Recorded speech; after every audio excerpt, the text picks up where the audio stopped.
Hello, good morning. Welcome to my Thursday morning live. How are you today? If you're on, please say hello.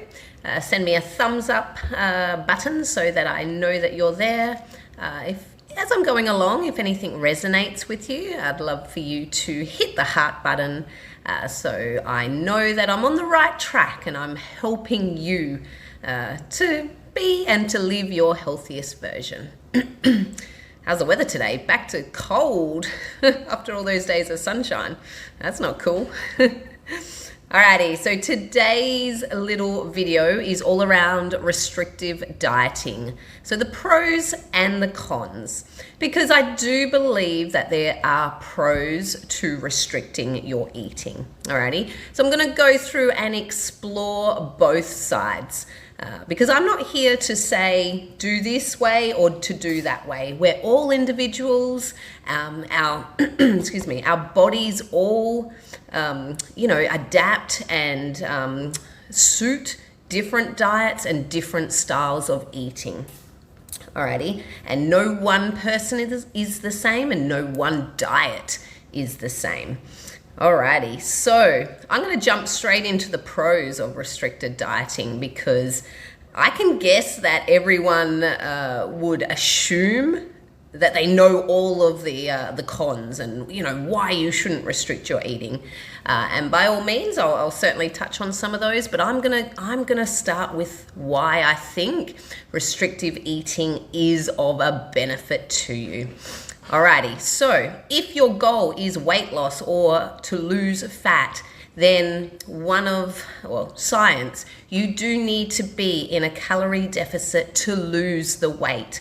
Alrighty, now that is not the only thing that's going to drive that, but it is one of the biggest factors within that equation and within that dynamic for you to lose weight. So for you to be in a calorie deficit, then yes, you do need to restrict your eating to a certain level.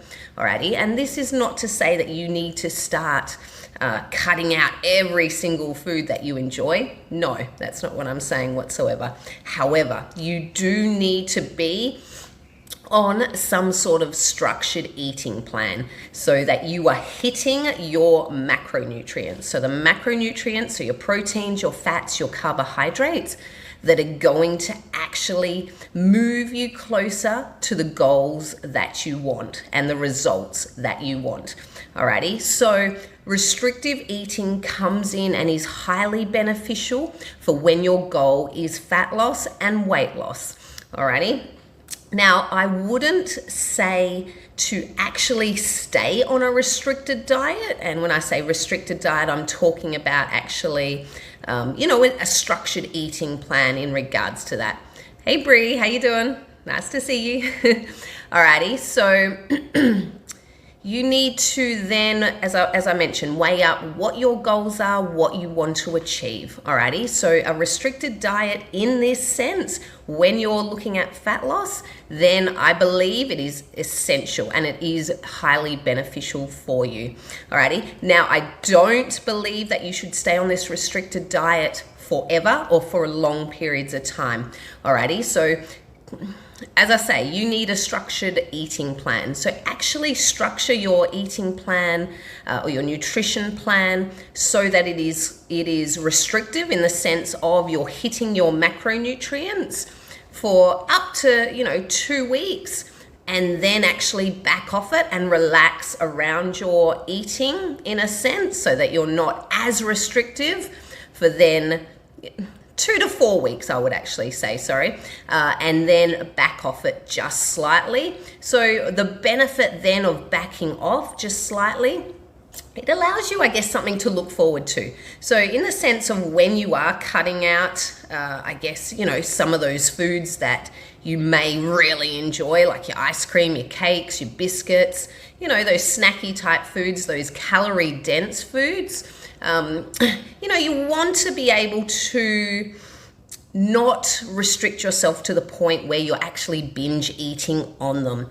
So if we go for a certain amount of time, then mentally you can actually set yourself up to be able to do that for a certain amount of time before you actually relax for perhaps a week. It's a little bit like your training. We call it a deload week, where we drop your weights back just to allow your body time to recover. Alrighty, and when I say relax your eating, I'm not then talking about going out and, gorging yourself on all those foods that you haven't eaten. I'm talking about then actually organizing another structured meal plan where it's just not as strict, let's say. It's a little bit more relaxed. You are including a few more foods that you really enjoy to eat and are maybe considered bad or unhealthy foods. However, you're not gorging yourself, or you're not overeating them as sense. You're then eating to maintenance. Alrighty, so we work that out based on your actual BMR, your basal metabolic rate. So you need a certain amount of calories, or your body needs a certain amount of calories each day to actually survive. Alrighty, and then we add in extra things based on that. So in a calorie deficit, you're going to be eating less than your body requires, in a sense. Well, that's worded wrong. You still need a certain amount. However, we're going to drop it back just slightly in the sense of, allowing that calorie deficit. Alrighty, and then once we go into the week where you're a little bit more relaxed, we're then increasing those calories back to a maintenance level. Alrighty, before we then hit another dieting phase as such. Alrighty, so they're the pros to restricted diets. The pros that I believe are highly beneficial for you because you're on a structured plan. You know exactly what you need to eat to hit your macronutrients towards the goals that you need to, or the results that you're wanting to achieve. Alrighty, so as I mentioned at the start, this is based around your results, your goals. Each and every one of us are individual, and we're all different about what we're wanting to achieve and everything else. So they are the pros. They're the pros that I believe. Alrighty, so going into the cons. Alrighty, so if you are restricting your diet and you're doing it over a long-term period, through my experience, this is what I find with my members or with people I speak to, is the minute they decide that they want to lose weight or they want to lose fat, the first thing they do is cut out all of these foods that they actually enjoy eating, alrighty? So you're cutting out the foods that actually bring you joy to some degree, all right? Now, if you continue to do that, you will binge eat them, you will be miserable, and it creates this vicious cycle, alrighty? And it actually creates a really unhealthy relationship with food, because in a sense, there is no good food versus bad food. There is simply, I guess, better choices based on the goals that you want to achieve. Alrighty, so I'll really make that point clear. This is about the results that you want to achieve. Alrighty, and a lot of the time people will actually kind of cut out all of these foods during the week to be good, yet then they tend to overeat these foods come the weekend because they've been so good during the week that they just can't handle it anymore, that because their willpower is suddenly, given out, that they tend to then overeat and then binge eat on these foods. So all the progress that you may have made during the week is gone in the space of one weekend. Even it can be gone in the space of one sitting of gorging yourself on food. Alrighty, so you can undo the progress that you may have made during that week. Alrighty, so that's a big con there. The other big con, which I touched on, was actually creating an unhealthy relationship with food. So as I said, there's no one good food or there's no one bad food as such. There's calorie dense foods, and then there's nutrient dense foods. So that is the difference there. Alrighty, so if you're then, being good during the week and then overeating on the weekend and gorging yourself on all the food that you've restricted during the week, it becomes then this vicious cycle, and you actually get nowhere in that space. And it actually creates the fact that you actually then feel guilty because you've been good during the week. You then blow it over the weekend. You feel that sense of guilt because you ate so much and you feel, lethargic, bloated, and all the rest of it. And then you actually feel like you have to start again on the Monday. And I don't know about you, but that's not a good way to live in that sense.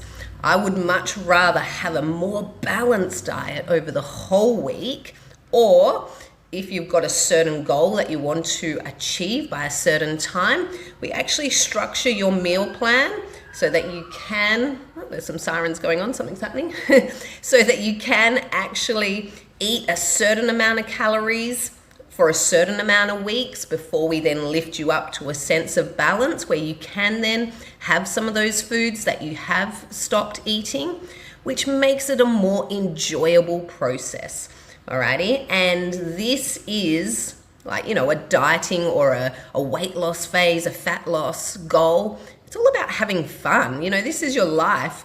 You don't want to be restricting yourself, and you don't want to be, eating amazingly good during the week and then blowing it all out, on the weekend. That's to me, that's not fun at all. But, if it is to you, cool. I respect that. That's your decision. Alrighty. So, as I said, the pros are if you have a certain goal in mind, then you can actually structure your meal plan as per your goal by a certain time.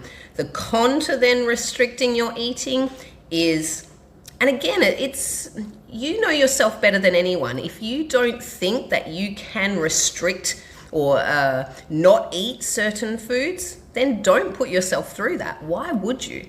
Honor yourself in that space, and let's look at alternatives, and actually let's look at things that we can add to your diet which are going to be more serving to you and the goals that you want to achieve.